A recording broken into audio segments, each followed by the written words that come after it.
Half Moon Farm, we started in November last year, so we moved from another property just down the road called Thistlebrook and brought this one with the idea of setting it up as a mixed farm. So it's got a small avocado orchard, 24 trees that we'll add a small number of trees to. We've got a small market garden that's growing mixed veggies, so a range of salad greens and other vegetables. So we're just about to start getting ready for our summer planting.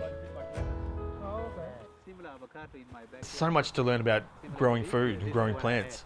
I consider myself in that sense a lifelong learner.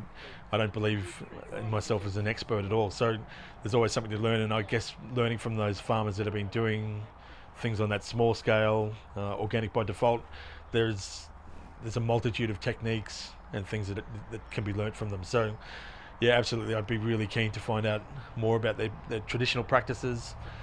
Things like what they plant when, some of their seasons I guess are similar in parts of Africa to ours here, so that's an important thing as well. And things like living with drought and actually growing plants without water, that's something that in our part of the world will become more and more important, I think, with climate change.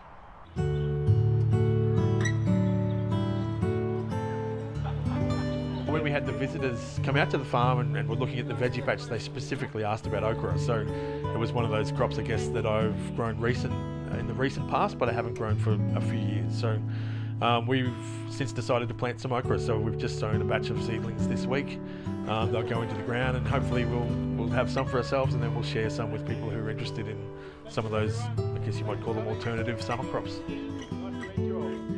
Historically in Australia, we've had a very well-defined food culture. It's been based on that, I guess, traditional European and English model of food that's quite simple and suited their climate. I guess to come into that culture and then to come in with your own food culture and your own farming culture must be really difficult. So I guess I'm interested in where food comes from and how that's grown and how that's produced. So making those connections between the farmer and the kitchen to me is really important. I think that's a real way that we can welcome migrants into our communities.